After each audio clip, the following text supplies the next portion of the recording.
Good evening students. Now we see the next point of the chapter, that is pressure acting on different planes and pressure due to liquid column. मग liquid column वगैरे काय ते आपण नंतर discuss करू. आता आपण काय बघितलं, एक कंटेनर होता, त्याच्यामध्ये liquid that is a fluid. तुम्ही साईडने जर बघितला, साईड व्ह्यू जर बघितला तर तुम्हाला फक्त एक लाईन दिसणार आहे बीकरची.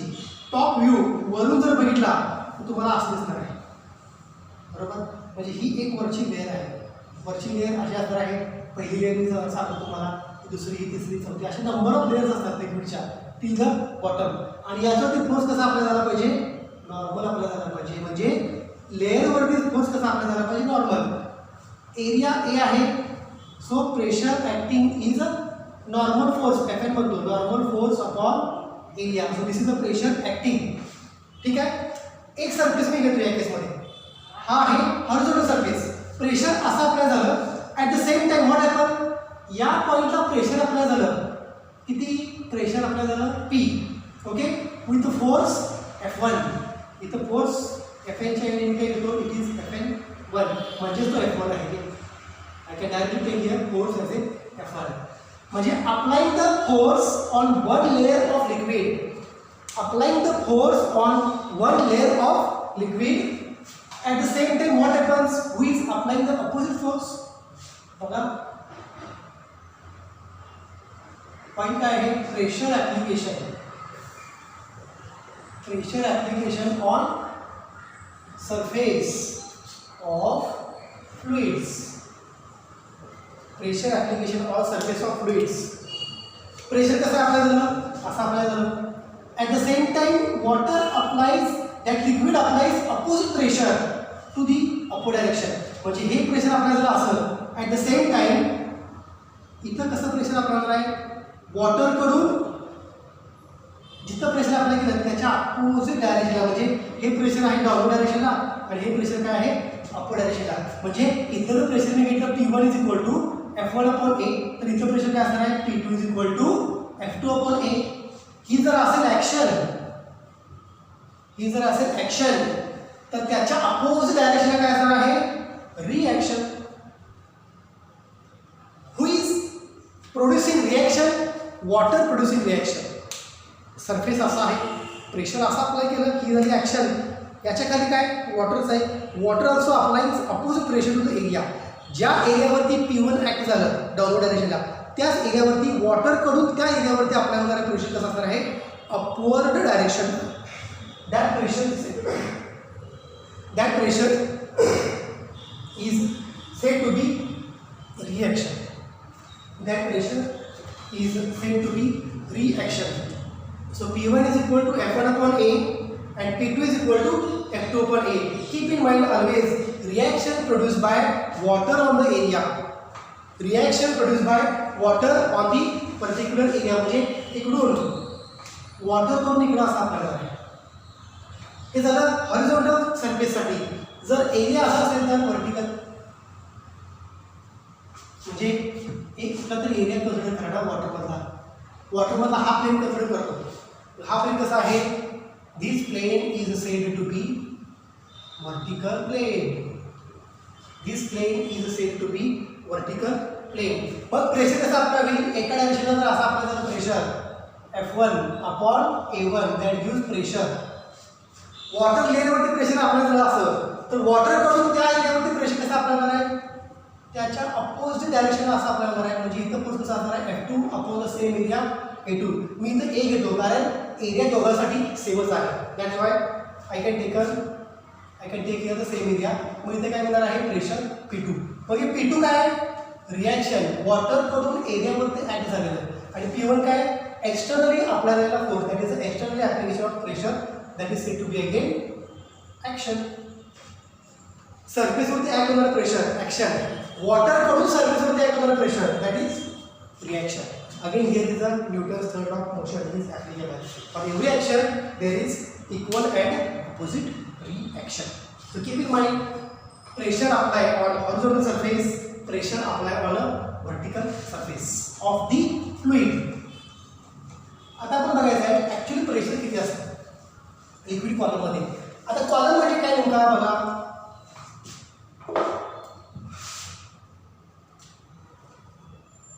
Pressure due to liquid column. Pressure due to liquid column. Air जर घेतली, हे समुद्राची अप्पर लेअर आहे. समुद्राच्या वरती काय असतं रे? एअर पार्टिकल्स असतात ना, अशी. बरोबर आहे. मी एक कॉलम कन्सिडर करतो एअरचा, हा असा कॉलम कन्सिडर करतो. This is said to be air column. या कॉलममध्ये काय एअर आहे, म्हणजे मी जर हा सिलेंडर तयार केला तर त्या सिलेंडरमध्ये काय असणार आहे? वॉटर. याच्यामध्ये असणार आहे air particles. Okay. So this is called as a air column. It produces or it forms a column like a structure. हा एक कॉलम आहे, त्या कॉलममध्ये काय एअर पार्टिकल्स, म्हणजे याला काय म्हणायचं? Air column. तसाच एक लिक्विडमध्ये हायपोथेटिकल म्हणजे इमॅजिनरी, हायपोथेटिकल म्हणजे एक इमॅजिनरी सिलेंडर तयार करायचं आहे लाईक अ कॉलम. त्याच्यामध्ये काय असणार आहे? वॉटर पार्टिकल्स असणार आहेत. So that is said to be a liquid column. Here I can draw one figure. This is a beaker in which there is a presence of fluid. हा इथं असा एक अप्पर सरफेस आहे. Upper surface. याच्या वरती काय? Air. याच्या खाली काय? लिक्विड. म्हणजे there is a presence of fluid in the beaker. There is a presence of fluid in the beaker. मग जसा एअर कॉलम तयार झाला एअर पार्टिकल्सने, तसंच या केसमध्ये मी काय करणार आहे? एक लिक्विड कॉलम तयार करणार आहे. एक लिक्विड कॉलम तयार करणार आहे. आता लिक्विड जर आहे, याचा तर लिक्विडला काहीतरी डेन्सिटी असणार आहे. Rho. I can say rho is a density of liquid. M म्हणजेच काय? Mass of liquid. पण आपण कॅल्क्युलेशन करताना लिक्विडचा मास घेतो का? नाही. क्लासिकल फिजिक्समध्ये आपण म्हणतो हां ऑब्जेक्टला मास आहे, ऑब्जेक्ट अंडर मोशन, म्हणजे ऑब्जेक्टचं मास क्लासिकलमध्ये घेतो. पण लिक्विडमध्ये मास आपण घेतो का? नाही. आपण लिक्विडचं mass in terms of density discuss करत असतो. व्ही. व्ही म्हणजे काय? Volume. Volume of liquid. Okay. आता या केसमध्ये बघा, जसं एअर कॉलम तयार केला तसं मी काय करतो या केसमध्ये? एक लिक्विड कॉलम करतो. त्याच्यामध्ये त्या कॉलममध्ये काय प्रेझेंट आहे? Liquid. And that column I can draw like this a cylinder. असं सिलेंडर सारखं मी एक लिक्विड कॉलम करतो. याच्यामध्ये काय? Liquid. So this is called as a hypothetical or imaginary cylinder. याच्यामध्ये काय? वॉटर पार्टिकल्स आहे. ठीक आहे. आता या ठिकाणी हे कॉलम आहे. बरोबर.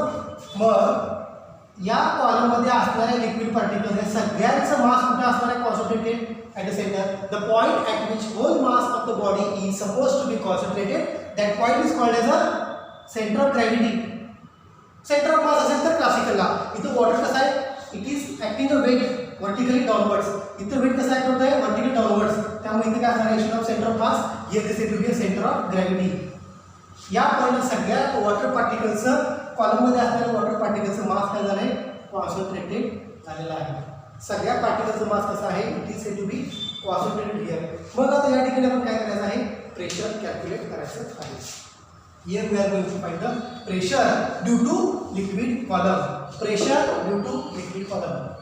प्रेशर इथं पण आपला होणार आहे. प्रेशर इथं बॉटमला पण आपला होणार आहे. बरोबर. प्रेशर ॲट द बॉटम बघा, P is equal to force कसा आहे? नॉर्मल. इथलं प्रेशर घ्या किंवा इथलं प्रेशर घ्या, हे कॉलम सरफेसच्या खालीच आहे. सरफेसच्या वरती नाही किंवा सरफेसवरती नाही आहे, ते सरफेसच्या खालीच आहे. Okay. Normal force upon area. Area दोन्ही केसमध्ये सेमच आहे. मग फोर्स म्हणजे काय असते? mg. कारण का? Liquid experiences weight. F is equal to mg upon A. मग या केसमध्ये mg काय घेतलं? वॉटरचं किंवा त्या फ्लुइडचं काय घेतलंय? मास. ठीक आहे. Now mass is equal to काय असतं? Density into volume. Density into volume म्हणजेच काय बघा, तुम्ही डेन्सिटी कशी डिफाइन करता? Density rho is equal to mass upon volume. तुम्ही डेन्सिटी कशी डिफाइन करता? Rho is equal to mass upon volume. पण मास इज इक्वल टू काय? Density into volume. या केसमध्ये मी मास घेत नाही का? कारण पाण्याचं फ्लुइडचं मास आपण दाखवायचं कसं? फ्लुइडचं मास आपण डेन्सिटी आणि व्हॉल्यूमच्या फॉर्ममध्ये दाखवायचं.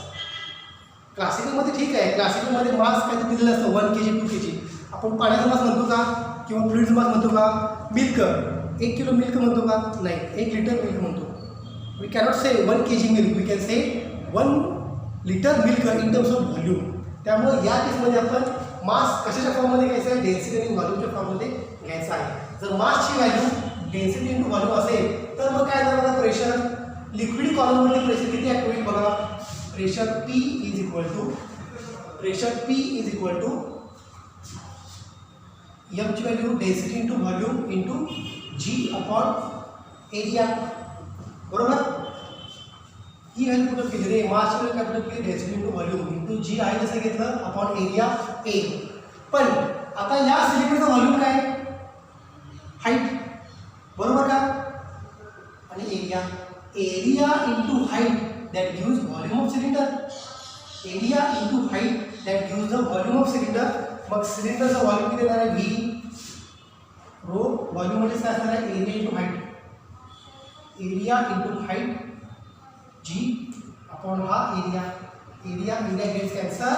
म्हणून हे तुम्हाला 11वीला फॉर्म्युला झालेला आहे प्रेशरचा फॉर्म्युला काय आहे बघा? H rho G.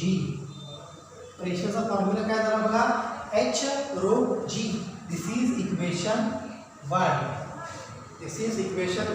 So pressure due to liquid column acting always is equal to H rho G. मग आता या केसमध्ये बघा, इथं प्रेशर अप्लाय झालं. लिक्विडची हाईट किती आहे बघा? कॉलमची हाईट किती आहे? H. इथं हाईट काय आहे? या पॉइंटला हाईटची व्हॅल्यू किती आहे? 0. कारण लिक्विड कॉलम इथून स्टार्ट झाला, इथं एंड झाला. मग इथून स्टार्ट झाला, इथं एंड झाला, म्हणजे टोटल हाईट H. पण जर इथून स्टार्ट झाला तर या ठिकाणी प्रेशर किती अप्लाय होणार आहे? 0. म्हणजे या पॉईंटला प्रेशर काय असणार आहे? 0. तर या पॉईंटला प्रेशर काय असणार आहे? H. म्हणजे H इतकी हाईट आहे, तर या पॉईंटला प्रेशर मॅक्सिमम. म्हणजे इथं मी म्हणू शकतो प्रेशर मिनिमम, प्रेशर मॅक्सिमम. कशावरनं? As height increases, height of column increases, pressure increases. Height of column increases, pressure increases. So this is the expression for pressure due to liquid column. P is equal to H rho G. हे आपण 11वीमध्ये velocity of sound air या केसमध्ये pressure of sound हे आपण calculate केलं होतं. काय घेतलं बघा? लिक्विड कॉलममध्ये डेन्सिटी ऑफ लिक्विड रो घेतली, मास ऑफ लिक्विड M घेतलं, व्हॉल्यूम ऑफ लिक्विड V घेतलं. प्रेशर आपल्याला कसं होणार आहे? Force upon area. फोर्स म्हणजे काय? It is weight acting on the fluid, always mg in this case upon area. But this mass for the liquid which can be written in terms of density and volume is rho into V. So if you put the value of mass here, rho into V into G upon area. So rho volume म्हणजेच काय?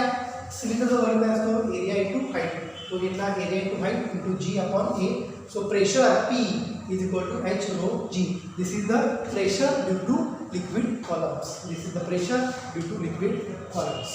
म्हणजे height आणि प्रेशरमध्ये relation आहे.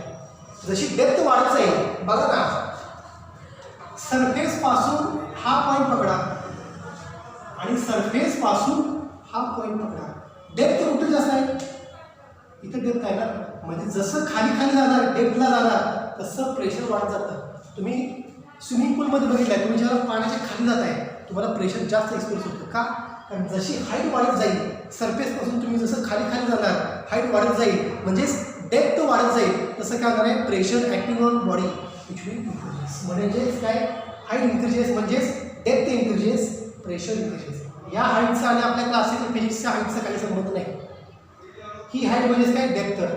तर pressure वाढत जाणार. So depth increases, pressure increases. So keep in mind, this is the formula for 2 to 3 marks which can be asked for the examination. That is pressure due to liquid column. किती असतं pressure due to liquid column?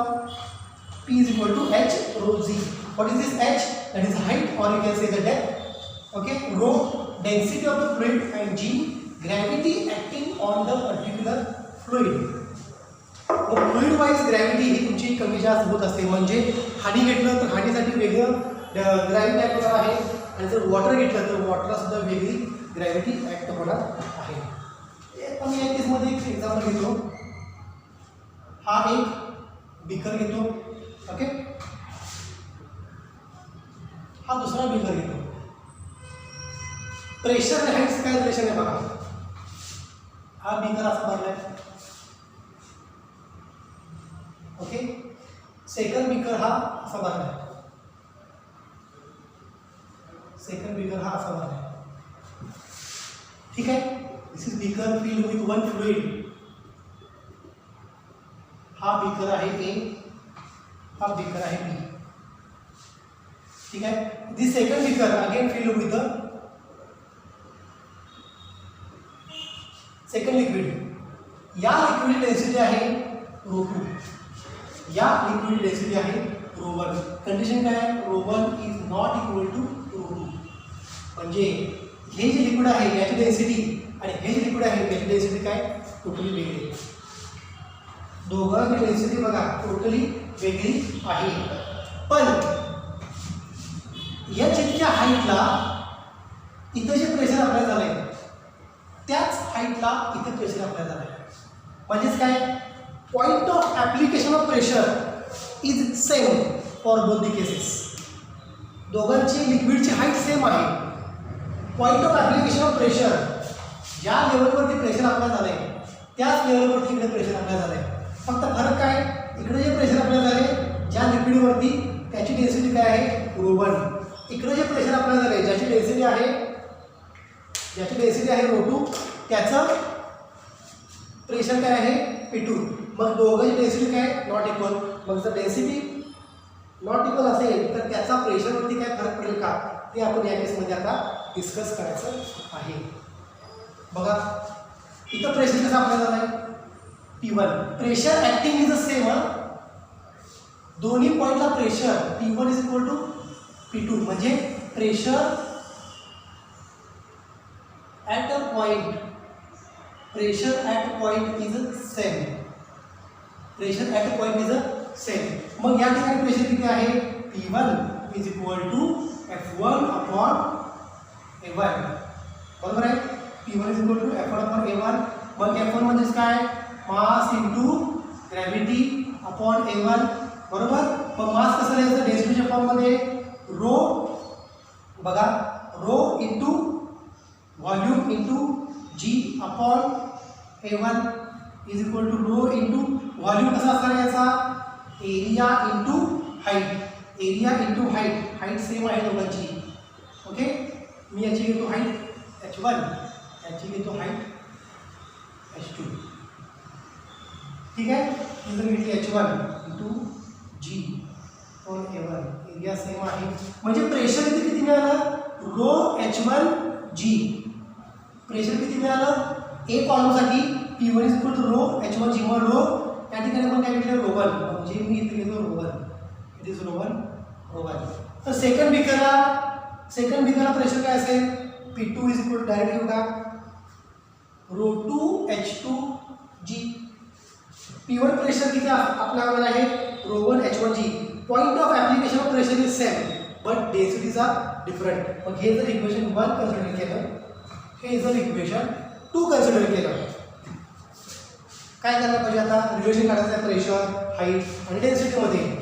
Therefore P1 upon P2 is equal to ρ1 H1 G upon ρ2 H2 G. G ची gets cancel, काय राहिलं बघा. Therefore P1 is equal to ρ1 into H1 upon P2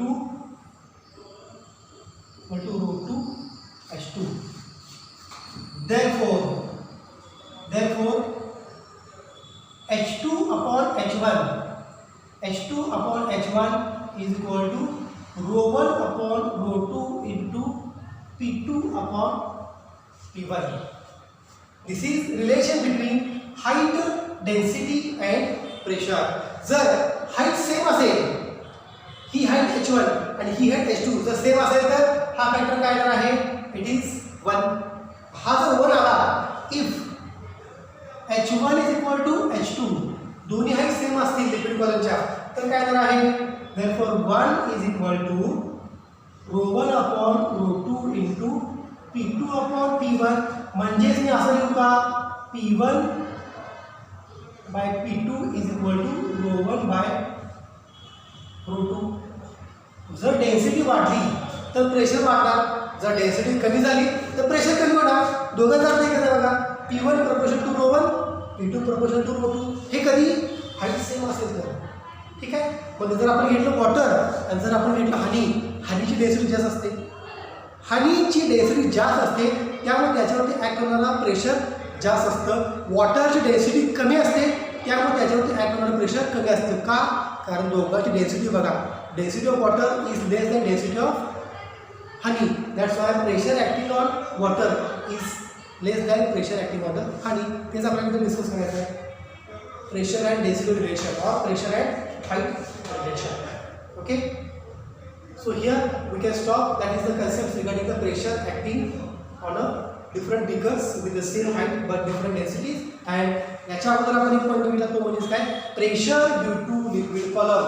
liquid column हे दुसरं काही नसून एक imaginary cylinder तयार केला ज्याच्यामध्ये लिक्विड पार्टिकल्स आहेत त्यामुळे त्याला काय म्हटलं it is a liquid column or I can say it is a liquid cylinder. आणि तिथं प्रेशर किती ॲक्ट होतं आहे, तिथं प्रेशर किती ॲक्ट होत आहे it is P is equal to H rho G. त्या ठिकाणी प्रेशर किती ॲक्ट होतं आहे P is equal to H rho G. Okay, so in the next lecture we can see the atmospheric pressure concept. म्हणजे आपण म्हणतो अर्थवरती pressure काय असतं ॲटमॉस्फेरिक प्रेशर आणि पाण्यामध्ये काय असतं it is a absolute pressure. तुम्ही जसं अर्थ सरफेसपासून वर जाणार तसं प्रेशर काय होत जातं कमी कमी कमी होत जातं आणि एका पर्टिक्युलर हाईटला गेल्यानंतर काय होतं प्रेशर पूर्णपणे कमी होतं आणि त्या ठिकाणी व्हॅक्यूम क्रिएट व्हायला सुरू होतो.